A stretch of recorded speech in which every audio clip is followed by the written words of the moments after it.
जय श्रीराम ताईंनो आणि दादांनो. श्री ब्रह्मचैतन्य गोंदवलेकर महाराज प्रवचन 14 जुलै. गुरु सांगेल तेच साधन.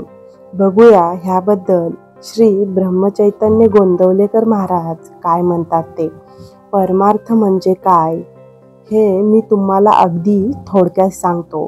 परमार्थाचे जर काही मर्म असेल तर आसक्ती सोडून प्रपंच करणे हे होय.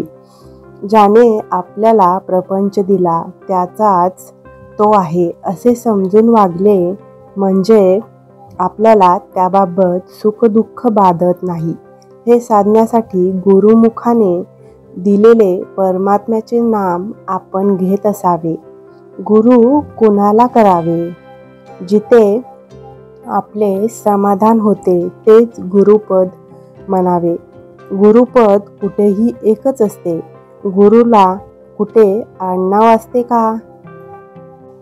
गोंदवलेकर गोंदवल्यास राहत असतील, दुसरा कुणी आणखी कोणत्या गावी राहत असेल म्हणून लौकिक आडनाव जरी निराळे झाले तरी गुरुपद हे सर्व काळी अबाधित असेच असते.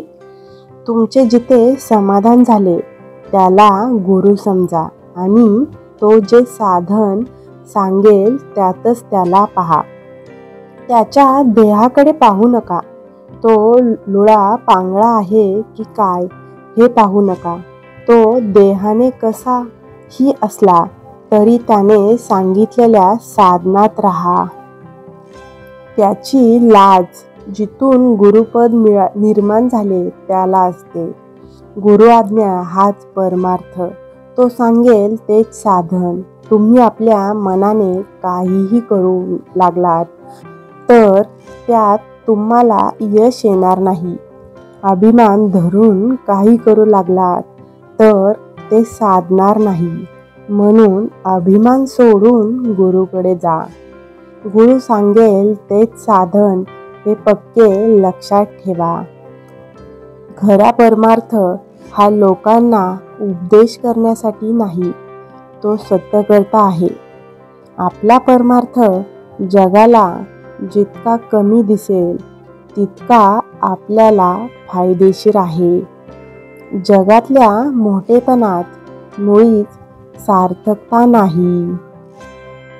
खरा मोठेपणा नसताना उगीच मोठेपणा वाटणे हा तर फार मोठा घात आहे.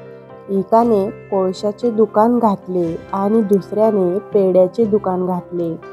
दुकान कशाचेही असले तरी शेवटी फायदा किती होतो याला महत्त्व आहे.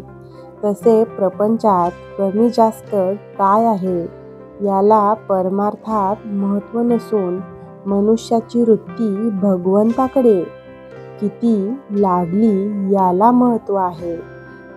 परमार्थाला कोणतीही परिस्थिती चालते. आपली वृत्ती मात्र स्थिर असली पाहिजे. एकीकडून मनाचे संयमन आणि दुसरीकडून भक्तीचा जोर असला म्हणजे परमार्थ लवकर साधतो. खरोखर परमार्थ इतका सोपा आहे की तो सहज रीतीने करता येतो. पण गंमत अशी की तो सोपा आहे म्हणून कुणीच करीत नाही. प्रपंच हा परमार्थाच्या आडकाठीसाठी नाही, तो परमार्थासाठीच आहे. हे पक्के लक्षात ठेवावे.